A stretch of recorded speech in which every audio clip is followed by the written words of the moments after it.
ভাই কাল তো ঈদ, কিভাবে উদযাপন করা যায় বলো তো? বক্স তো একটা আনতেই হবে, এরপর একটা ভ্যান ভাড়া করে গান বাজিয়ে পুরো এলাকা ঘুরবো আর মজা করব।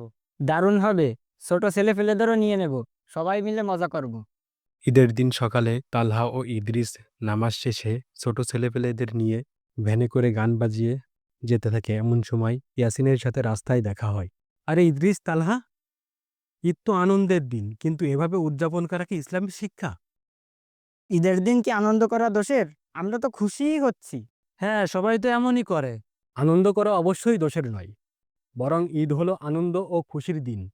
কিন্তু আমাদের ভাবতে হবে রাসূল সাল্লাল্লাহু আলাইহি ওয়াসাল্লাম কিভাবে ঈদ উদযাপন করতেন।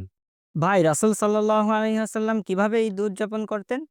রাসূল সাল্লাল্লাহু আলাইহি ওয়াসাল্লাম ঈদের দিন গরিব দুঃখীদের দান করতেন, আত্মীয়স্বজনের খোঁজখবর নিতেন এবং পরিবারের সঙ্গে সময় কাটাতেন। তিনি কখনো উচ্চ শব্দে গান বাজনা করে কাউকে কষ্ট দিতেন না, বরং তিনি তাকওয়া ও খুশির সাথে ঈদ উদযাপন করতেন। তাহলে কি আমরা ভুল করছি? একবার ভেবে দেখো তো, তোমাদের এই উচ্চ শব্দে গান বাজনা করার কারণে অসুস্থ মানুষ, বৃদ্ধ বা কোনো শিশুর সমস্যা হতে পারে। ইসলাম আনন্দের বিরোধী নয়, কিন্তু এমন আনন্দ ইসলাম চায় না যা অন্যের কষ্টের কারণ হয়। বুঝতে পেরেছি ইয়াসিন ভাই। ঈদের খুশি সবার জন্য, শুধু নিজেদের জন্য নয়। ভাই, আমরা এবার থেকে ইসলামের নির্দেশনা মেনে ঈদ উদযাপন করার চেষ্টা করব। আমরা বুঝতে পেরেছি ঈদ আনন্দের হলেও ইসলামের সীমার মধ্যে থেকে ঈদ উদযাপন করা উচিত। ইসলাম আমাদের যে সংস্কৃতি দিয়েছে সেটাই শ্রেষ্ঠ।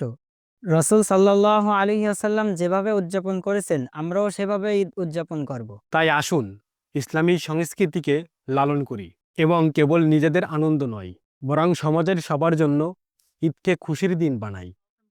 ভিডিওটি ভালো লেগে থাকলে লাইক, কমেন্ট, শেয়ার করুন ইনশাআল্লাহ এবং আমাদের সাথেই থাকুন। ধন্যবাদ।